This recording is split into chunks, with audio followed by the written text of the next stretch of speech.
Welcome to 360 Money Matters, where financial planners Billy and Andrew talk all things financial planning.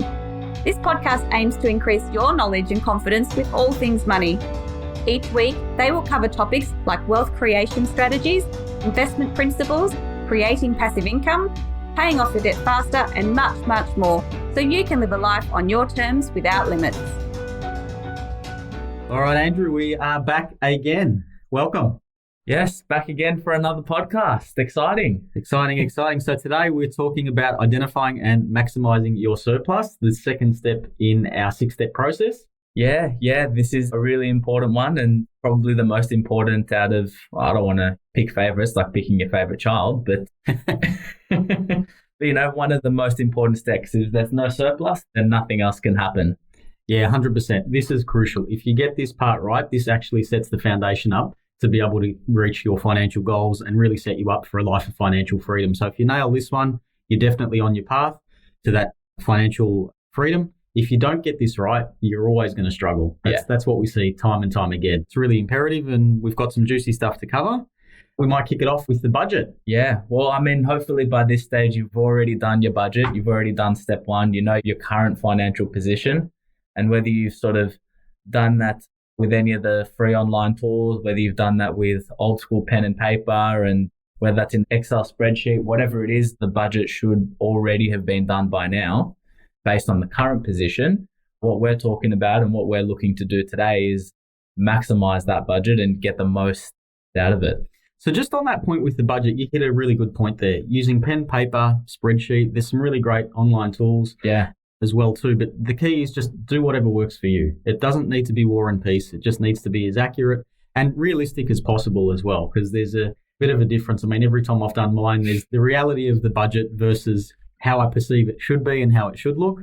But you really need to find something that works for you, and you need to be realistic with what you're putting in there, because even if you've got an issue or you identify an issue with your budget, the only way that you're going to be able to fix it or pay attention to it or concentrate on it is if you actually know what it is that you're looking at. And if the numbers that you've put there, if they don't jump out at you, then this whole thing doesn't work. So you need to be realistic as possible. And then we can move towards working towards that position where we trim up certain things or we identify certain things that we want to concentrate on, bits and pieces like that. I guess the takeout from that is use a tool that works for you. There's no right or wrong. And just when you put your budget together, just make sure it's realistic and representative of what's actually happening in reality, as opposed to what you think should be happening or what you hope should be happening. Yeah, exactly. If you're a family of 4 and you've got grocery bills at $15 a week, I don't think that's going to be accurate. That's true. All right. So the first one was sort out your budget. So pretty straightforward. Andrew, where do we go to after that? Yeah. So look, one of the sort of crucial next steps, and whether there's opportunity in this or not is completely up to your own personal circumstances. But from there, what you want to look at is you want to increase your income as much as possible. So you want to make sure that you're drawing as much income into your household as you possibly can. Now, if you're working and you're an employee, then have a look at those tools online as to whether you're getting paid enough and whether there's opportunity to ask for a pay rise. If you've got a side business or if you've got an opportunity to I was reading something the other day where there was the largest increase in people starting up side businesses during COVID. So if you've been thinking about it and you haven't actually done it, well, now's a great time. Get that side business going, get some additional income flowing into the household, and make sure that you're drawing as much income in as possible.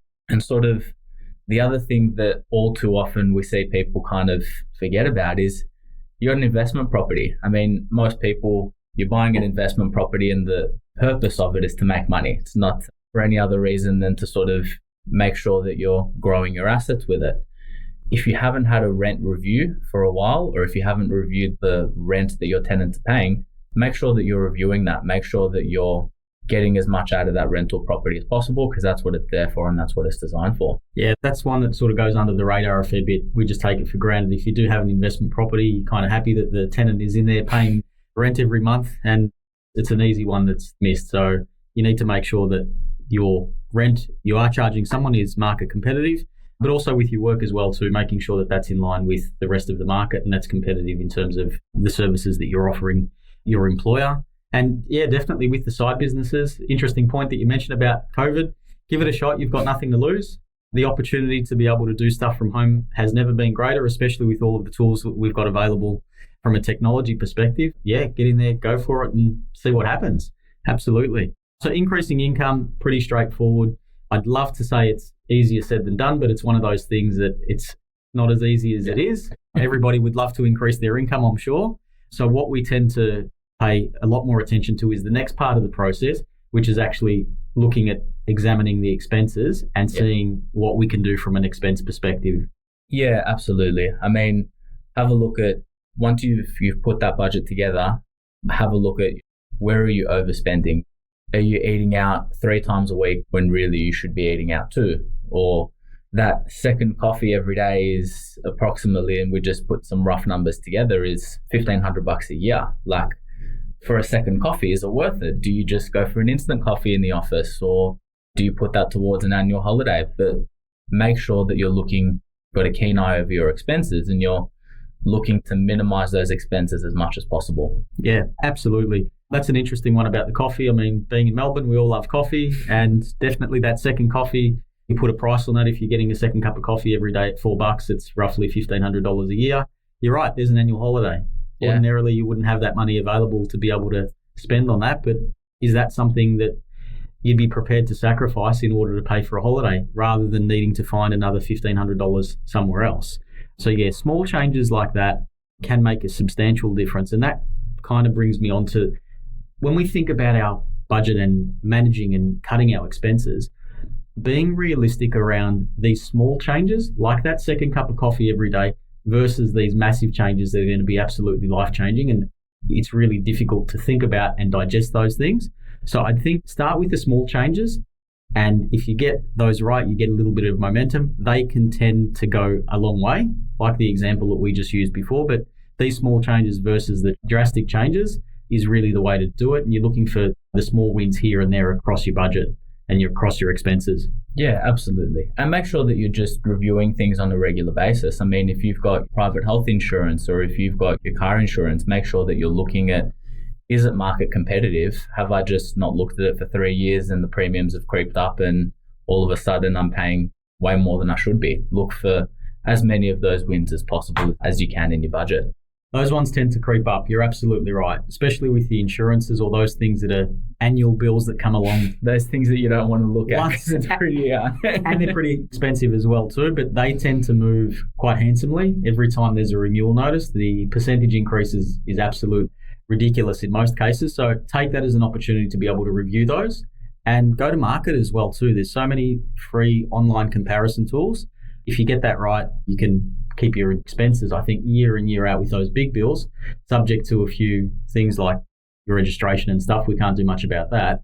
But if you review them when the big ones come around, you can really get yourself into a position where you shouldn't be paying that much more year in, year out. Yeah, and hit the nail on the head before as well, Billy, when you're talking about some of the bigger ones as well. So there's sort of one pretty massive one, and for most people, that's either the rental property that you're renting in, making sure that you're paying market competitive rates, or an opportunity like, do you need that third bedroom that's just sitting there as a storage, or can you get away with a garage underneath that's lock up for storage? Or the interest rate on your mortgage, is it competitive? That's one that can save thousands of dollars a year if you haven't reviewed it in the last year or two. Yeah, absolutely. So examining expenses, looking at where you're overspending, looking for the small wins versus the big drastic changes, put a plan in place to reduce those expenses, and then review them on an annual basis seems to be the message here. Yeah, and have some fun with it. Set some targets and goals for yourself. This week, I'm not going to buy any coffees out, and create a bit of a game with it. I mean, maybe I'm a little bit of a geek in this, and most people think that that's horrible rather than fun, but create some goals and celebrate it. Great. This week I've done amazing. Woohoo. Make it a little bit enjoyable. It doesn't always have to be bad news and depressing. I'm getting coffee withdrawals just thinking about that, Andrew. So we'll see how we go with that one anyway. The next part of the process, creating a bucketing strategy. So this tends to get fairly detailed. If we manage to nail this, this will put our budget and our cash flow and protecting our surplus essentially on autopilot. So even though we're going to go into a little bit of detail here, if we manage to get this right, this is really the crux of it. And this is the foundation of setting ourselves up and being able to really protect sort of what's coming in, what's going out more in particular. So bucketing strategy. Yeah, this is absolutely the key. I mean, creating a bucketing strategy and making sure that it's all happening as smoothly as possible is a really, really important step, because at the end of the day, you really want to make sure that there's a bit of work up front when you're running through maximising your surplus. From a day-to-day basis, you don't even want to be thinking about it. You want to make sure that all of this stuff is just on autopilot and it's all happening seamlessly. And it doesn't feel like you're constantly just keeping an eye on money and spending and all of that stuff every single day. So yeah, Billy, take us through. How does the bucketing strategy work? How do you get started? What do we do with it all? Yeah, you hit the nail on the head. The key is sustainability. So you don't want to make this too difficult.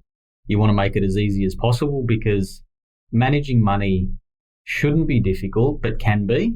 And because there's so many transactions coming out of people's accounts, all got bills to pay, we all do certain things with our money, you want to make it as easy as you possibly can. So essentially the first part of this is fairly easy and fairly straightforward.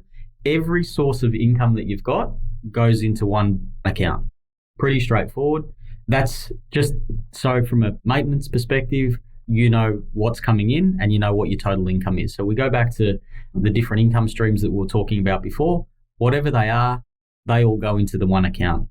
We'll talk about this a little bit later on in the next topic when we get onto it. But if we're managing debt, that's usually an offset account. We'll just put that aside for now. But just conceptually, all your income goes into one bucket. Then from there? Yeah, so from there, there's really sort of 5 accounts that you want to sort of open up from there. And we'll run through each and every single one of them in detail as to sort of what it is and what happens with it. The 5 accounts that you want to have, really, you want a bills account, and those bills are the direct debit bills. So you're talking about your rates, your water, your insurance. If there's, again, as Billy said, we'll talk about this in the next episode, but if there's any credit card or personal loan debt, that's the account that it all sort of comes from. So make sure all the bills that you can direct debit, whether it's rates, water, insurance, all of that stuff, that's one of the accounts. Take that out because you can't really do too much with it. You don't have too much discretion, but the first one is all the bills that you're direct debiting. That's a source of income or a source of expense that you can pretty accurately just direct debit to every single, whether you do that on a weekly basis, a monthly basis, or a fortnightly basis. The direct debit bills, sort of out of mind, out of sight, set a direct debit and make sure that there's an account to pay for all of those. The easiest way that I like to think about these is the bills that get sent to you. So if something comes in the mail, you can set it up as a direct debit.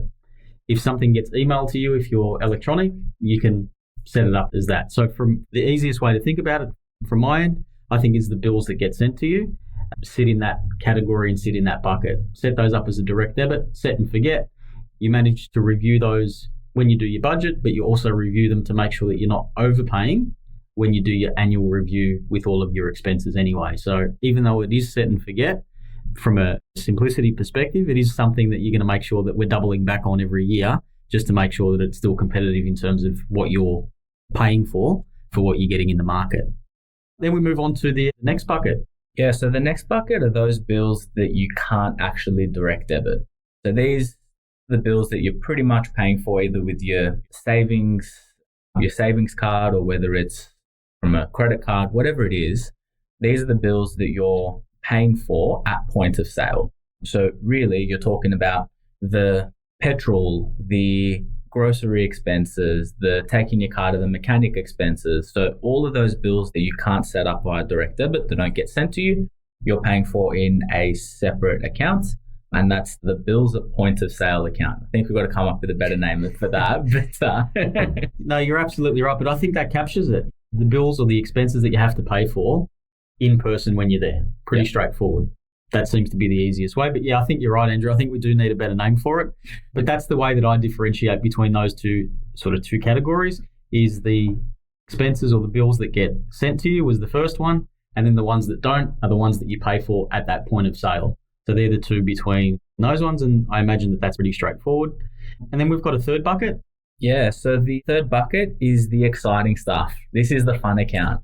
This is what you're going out with, you're spending on a night out, you're going to restaurants with all of your expenses, all of that stuff that's just fun is all coming out of that one account. And Billy will sort of talk about this in a little bit more, but this is the account that you want to keep a keen eye on. This is the one that can get away from you. So you're going to set an amount that's going to go towards going out and fun and set a realistic amount. I mean, this is not meant to be a part of the process that's really difficult and you feel like you can't catch up with your friends or go out and it's impeding on your life. This should be something that you set a realistic amount that you can direct debit towards fun on a fortnightly or weekly basis, however you're sort of wanting to run through this. But you want to make sure that you're setting an amount that's realistic and setting an amount that you can keep to. Yeah, really valid point. The whole point of going through this exercise is to try and put a little bit of discipline around the flow of your money. You don't want to go too hard and leave yourself short, so you can't enjoy things in life that you enjoy doing. Once again, you don't want to go overs with that as well too, and then you're actually spending more than you should be on those things. So as long as you're realistic about it, but the key is we look at the overall budget based on your income, your overall expenses, and essentially this category or this bucket in particular, we assign a certain percent of your income. And the idea is you match what you've got in there to your expenses that you want to spend on going out, drinks with mates, going to dinner, going to the movies, whatever it may be.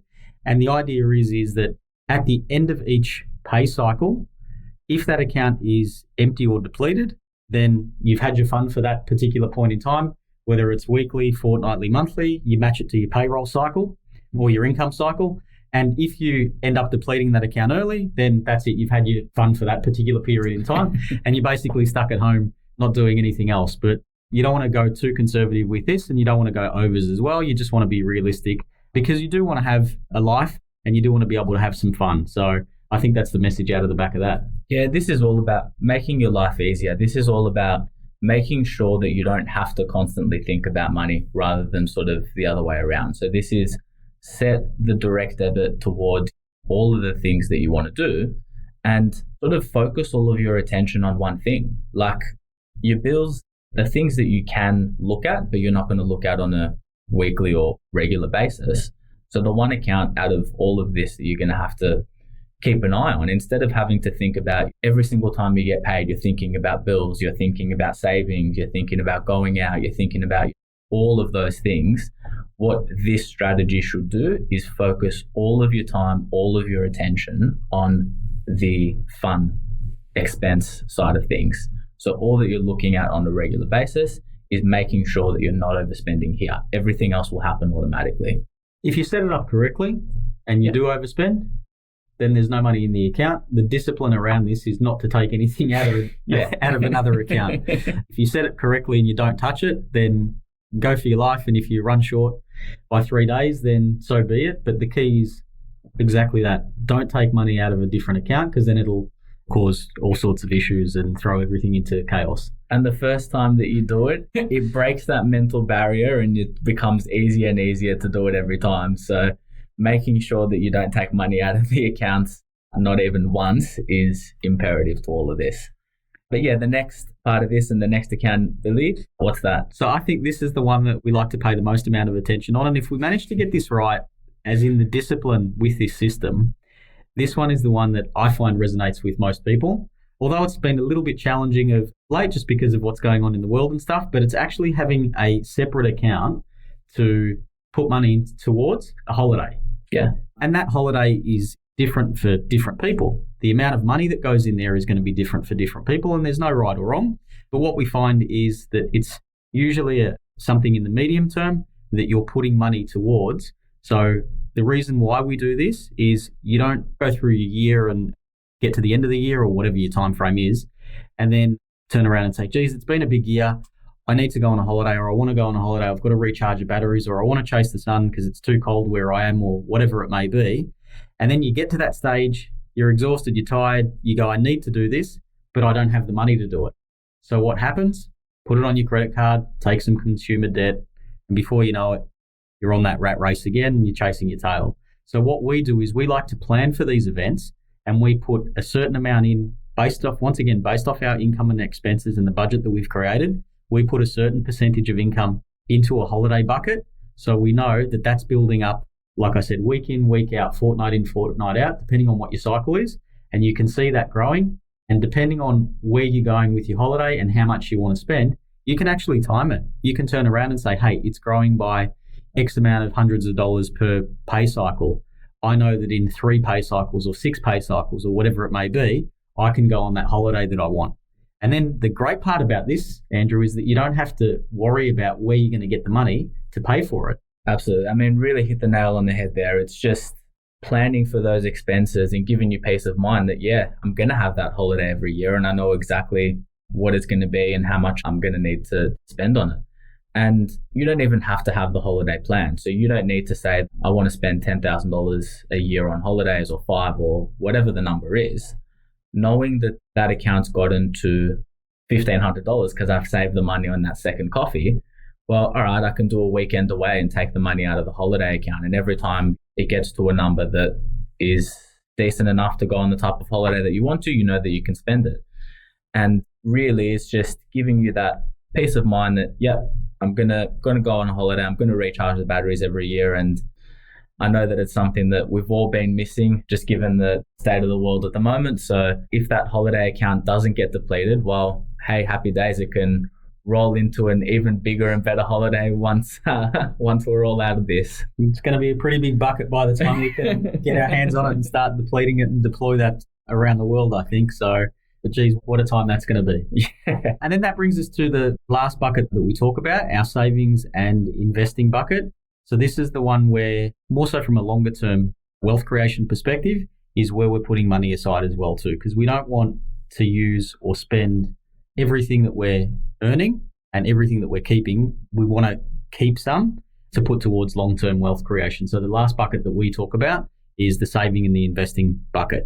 Yeah, this is the stuff that most people are coming to see us, and this is the entry point for most people into financial planning. And so you sort of need to scale back when a client comes to see you and sort of say, all right, yeah, great, we are going to get to the savings and investment side of things, but that only happens if there's a surplus. What should be going towards the saving and investment, as well as sort of staying as afloat in that income account where all of the money's coming into. That's the surplus income that you've identified in your budget. So once you've got a surplus income in your budget, once you can start saving and investing, because if there isn't a surplus income, then you sort of can't do too much with it.